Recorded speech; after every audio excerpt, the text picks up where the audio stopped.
अस्सलाम वालेकुम dear students. आज जो हमारा न्यू टॉपिक है बेसिकली वो हाइब्रिडाइजेशन की बच्चे हमारे पास टाइप हम लोगों ने डिस्कस करनी है, डैट इज़ SP3 हाइब्रिडाइजेशन। ठीक है, तो कॉपी पेज अपने पास रखना है। मैं आपका टीचर सरवली डार, न्यू टॉपिक इंशाल्लाह स्टार्ट करते हैं बच्चे। ठीक है बच्चे, हमने आज जो हाइब्रिडाइजेशन की पहली टाइप डील करनी है, that is basically SP3 hybridisation, यानी SP3 हाइब्रिडाइजेशन को हम लोगों ने डिस्कस करना है। और हम देखेंगे कि SP3 हाइब्रिडाइजेशन किस तरह उन तीन एलिमेंट्स यानी कार्बन, बोरॉन और बेरिलियम की बॉन्ड फॉर्मेशन को हमारे पास एक्सप्लेन करता है, जो कि VBT आपके पास एक्सप्लेन नहीं कर पाई। ठीक है, VBT की एक्सटेंशन है हाइब्रिडाइजेशन, और VBT के डिफेक्ट्स को रिमूव करने के लिए हाइब्रिडाइजेशन आई है। अब SP3 हाइब्रिडाइजेशन क्या है बच्चे? SP3 हाइब्रिडाइजेशन देखें, इसका नाम पता है SP3, 1s and 3p orbital, 1s and 3p orbital. ठीक है, 1s 3p orbital overlap, 1s and 3p orbital overlap to produce 1s and 3p orbital overlap to produce 4sp3 hybrid orbital, यानी 4 sp3 hybrid orbital की अगर बच्चे आपके पास formation हो। जब देखें, एक बात याद रखिएगा, number of hybrid orbital is equal to the number of unhybrid orbital overlap. एक बात ये नीचे याद रखें, नंबर ऑफ हाइब्रिड ऑर्बिटल जो आपके पास बनेंगे, नंबर ऑफ हाइब्रिड ऑर्बिटल, ये मैं एक्स्ट्रा बात तीसरे नीचे लिखवा रहा हूँ। नंबर ऑफ हाइब्रिड ऑर्बिटल्स की मैं बात करूँ बच्चे, 2 दफ़ा हाइब्रिड ऑर्बिटल लिखने हो गया, माफ़ कीजिएगा इस गलती को। Number of hybrid orbital is directly proportional to number of unhybrid orbital, number of hybrid orbital is directly proportional to number of unhybrid orbital overlap। जो अनहाइब्रिड ऑर्बिटल ओवरलैप करेंगे उतने ही हाइब्रिड।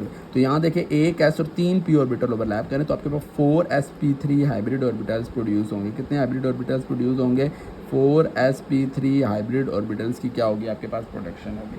देखें बच्चे, हम इधर आपके पास इसकी फॉर्मेशन लिखते हैं। मैं कहता हूँ कि आपके पास यहाँ पे एक s ऑर्बिटल है, इस तरह करके दिस इज़ s ऑर्बिटल, और इस तरह करके बच्चे मेरे पास ये p ऑर्बिटल आ गया। ठीक है, और ये एक और p आ गया, और ये मेरे पास आपके पास एक और p आ गया। इन तीनों ने जब ओवरलैप किया बच्चे हमारे पास, तो आपके पास देखें इस तरह करके 4 हाइब्रिड ऑर्बिटल्स की आपके पास क्या हो रही है बच्चे? फॉर्मेशन हो रही है। 4 हाइब्रिड ऑर्बिटल्स की हमारे पास क्या हो रही है? फॉर्मेशन हो रही है। That is basically SP3 hybrid orbitals बच्चे, SP3 हाइब्रिड। ये चारों हमारे पास SP3 है। दिस वन इज़ SP3 बच्चे, this one is also SP3 and this one is also SP3 hybrid orbital. अब अगर बच्चे मैं अच्छा, इन सब की ना एनर्जी सेम है। आपने एक बात याद रखें, हाइब्रिडाइजेशन में पहली बात आपको बताई थी कि सेम एनर्जी और सेम शेप के, सेम एनर्जी है सेम शेप है, एनर्जी भी सेम है और शेप भी इनकी क्या आ रही है आपके पास? सेम आ रही है। लिहाजा ये हाइब्रिडाइजेशन के हाइब्रिड मॉलिक्यूल। अगर बच्चे इनमें हम S कैरेक्टर को डिस्कस करें कि इनमें कितना परसेंटेज S कैरेक्टर होगा इस हाइब्रिडाइजेशन के अंदर, इनमें कितना परसेंटेज S कैरेक्टर होगा, तो ये बच्चे मेरे पास 25% इसमें S कैरेक्टर है, क्योंकि आप कह सकते हैं 25% S कैरेक्टर। और P कैरेक्टर की अगर मैं बात करूं तो बच्चे ये आपके पास 75% P कैरेक्टर इसके अंदर क्या होगा? हमारे पास मौजूद होगा। क्लियर हो गया ये बेसिकली। अच्छा, इसमें बच्चे एक बात याद रखनी है कि अगर आपकी बुक की बात करें तो बच्चे कहता है SP3 explain formation, SP3 explain formation. SP3 क्या कर रहा है? Explain formation of CH4 molecule, यानी मीथेन मॉलिक्यूल की फॉर्मेशन को कौन एक्सप्लेन कर रहा है? SP3 हमारे पास क्या कर रहा है? एक्सप्लेन कर रहा है। क्लियर हो गया बच्चे। और अब हम जो है वो नेक्स्ट पे जा रहे हैं। SP3 की बेसिकली फॉर्मेशन को हम लोग क्या करेंगे बच्चे? आपके पास डिस्कस करेंगे। ठीक है, कि SP3 कैसे मॉलिक्यूल्स की फॉर्मेशन को क्या कर रहे हैं? एक्सप्लेन कर रहे हैं बच्चे। अच्छा, इधर नोट आपने बच्चे लिखना है, ये आपको आगे बहुत नोट याद आएगा जब हम SP2 हाइब्रिडाइजेशन करेंगे, कि हाइब्रिड ऑर्बिटल्स की एनर्जी तो सेम होगी, लेकिन एनर्जी ऑफ अनहाइब्रिड ऑर्बिटल जो है वो हाइब्रिड ऑर्बिटल से ज़्यादा है। इसका मतलब अनहाइब्रिड ऑर्बिटल ज़्यादा अनस्टेबल है, हाइब्रिड ऑर्बिटल ज़्यादा स्टेबल है। Energy of unhybrid orbital, energy of unhybrid orbital जो है बच्चे आपके पास, एनर्जी ऑफ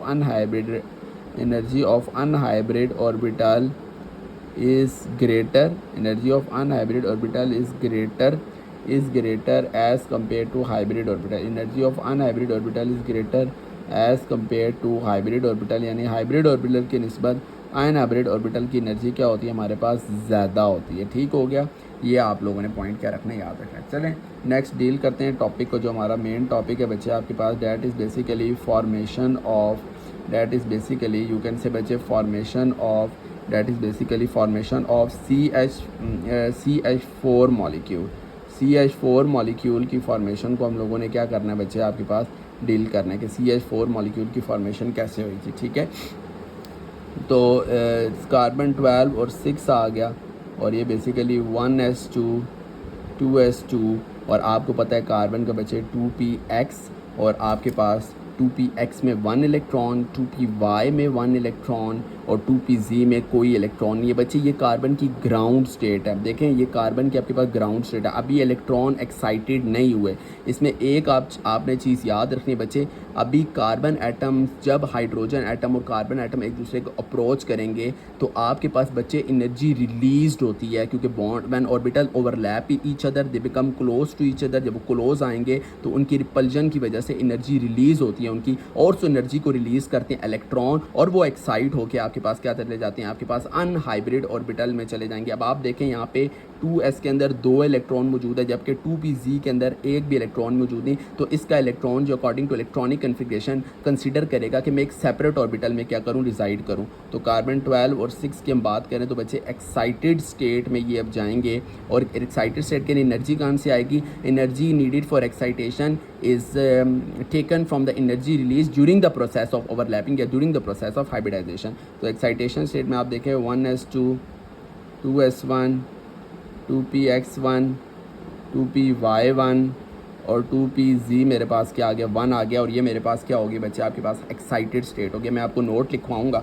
अब बच्चे हाइब्रिड स्टेट होगी और ये आप देखें ये जो 1s ये जो 2s और 2p3 जो है बेसिकली हाइब्रिडाइजेशन करेंगे और ये मेरे पास हाइब्रिड स्टेट यानी 1s 2s1 और 3p जो है ओवरलैप करेंगे। अच्छा 1s2 को मैं ऊपर ही बनाऊंगा क्योंकि 1s2 अनहाइब्रिड ऑर्बिटल और अनहाइब्रिड ऑर्बिटल की एनर्जी हाइब्रिड ऑर्बिटल से क्या ज़्यादा है। ये देखें ये पहला sp3 बना, ये दूसरा sp3 बना, ये तीसरा sp3 बना बच्चे आपके पास और ये मेरे पास कौन सा sp3 बन गया आपके पास चौथा sp3। चारों के पास इस तरह करके अनपेड इलेक्ट्रॉन मेरे पास आ जाएंगे। अब बच्चे मैं इस कार्बन के हाइब्रिड ऑर्बिटल ड्रॉ कर लेता हूँ। ये देखें ये कार्बन दरमियान में आ गए बच्चे मेरे पास और इसमें अब आप देखेंगे कि बच्चे इसका पहला हाइब्रिड ऑर्बिटल इस तरह करके ये आ गया, दूसरा ये आ गया, तीसरा ये हाइब्रिड ऑर्बिटल आ गया, चौथा ये आ गया। सब के अंदर एक एक इलेक्ट्रॉन मौजूद है आपके पास, ठीक है। अब देखें बच्चे हाइब्रिड तो आ गए लेकिन इन्होंने ओवरलैप करना है हाइड्रोजन के 1s1 के साथ क्योंकि मीथेन मॉलिक्यूल की फॉर्मेशन। तो देखें ये एक हाइड्रोजन इधर आ गया, एक हाइड्रोजन इधर आ गया, एक इधर आ गया और एक हाइड्रोजन आपके पास इधर आ गया और ये मेरे पास सारे आपके पास पेड इलेक्ट्रॉन हो गए। तो यहाँ पे जो बच्चे ओवरलैपिंग हुई है बेसिकली कार्बन के sp3 की हाइड्रोजन के 1s1 के साथ sigma bond, basically sigma bond की फॉर्मेशन है आपके पास। इधर आप देखें sp3 की 1s1 यानी सिग्मा बॉन्ड की फॉर्मेशन, इधर sp3 की 1s1 यानी सिग्मा बॉन्ड और sp3 की 1s1 यानी सिग्मा बॉन्ड। तो बच्चे देखें हाइब्रिडाइजेशन ने सक्सेसफुली कार्बन के 4 बॉन्ड एक्सप्लेन कर दिए। आप कह सकते हैं हाइब्रिडाइजेशन सक्सेसफुली एक्सप्लेन, हाइब्रिडाइजेशन आप कहेंगे sir hybridization successfully explain, successfully explained, hybridization successfully explain formation of 4 bond, formation of 4 bonds, formation of 4 bonds of carbon, carbon के 4 बॉन्ड्स को क्या कर लिया आपके पास बच्चे हाइब्रिडाइजेशन एक्सप्लेन किया। मैं अगेन रिपीट करूंगा बच्चे हाइब्रिडाइजेशन का फर्स्ट स्टेप है आपने इलेक्ट्रॉनिक कन्फिग्रेशन ग्राउंड स्टेट में राइट करनी है। देन बच्चे जब ये कार्बन और हाइड्रोजन एटम यानी ये ऑर्बिटल जब एक दूसरे को अप्रोच करेंगे तो एनर्जी रिलीज होती है बच्चे ड्यू टू एटम्स की रिपल्जन की वजह से। Energy release during the process of overlapping और उसी एनर्जी को ये 2s का और इलेक्ट्रॉन यूज़ करेगा और जंप करके बच्चे किधर चला जाएगा आपके पास 2pc में चला जाएगा। नाउ द कार्बन की स्टेट जो वो एक्साइटेड स्टेट है और एक्साइटेड स्टेट के बाद बच्चे जब सारे अनपेड इलेक्ट्रॉन हैं आपके पास उनकी हाइब्रिडाइजेशन हुई और 4 हाइब्रिड ऑर्बिटल कार्बन ने बनाया और 4 बॉन्ड की फॉर्मेशन होगी बच्चे। ये बेसिकली आपके पास हमने एक्सप्लेन किया बच्चे प्रोसेस ऑफ हाइब्रिडाइजेशन जो मैंने आपको CH4 का एक्सप्लेन कर दिया। अगर बच्चे CH4 में हम ज्योमेट्री डिस्कस करें बच्चे आपके पास तो इसकी बेसिकली टेट्राहेड्रल ज्योमेट्री है। इसकी ज्योमेट्री हम लोग वेस्पर थ्योरी में एक्सप्लेन करके आए हैं बच्चे। CH4 की बेसिकली ज्योमेट्री जो है बच्चे आपके पास क्या है, टेट्राहेड्रल आपके पास क्या आ जाती है, ज्योमेट्री आ जाती है। क्लियर हो गए बच्चे। तो ये बेसिकली हमारे पास CH4 का मॉलिक्यूल था, ठीक है, फॉर्मेशन। नेक्स्ट इंशाल्लाह वाटर की फॉर्मेशन को हम लोग डिस्कस करेंगे नेक्स्ट वीडियो के लिए। तब तक बच्चे खुश रहें, आबाद रहें, अपना ख्याल रखें और पढ़ाई पे फोकस करें, ठीक है। इंशाल्लाह अल्लाह ताला आपको कामयाब करे। जज़ाकल्लाह। चैनल को सब्सक्राइब करें, ठीक है।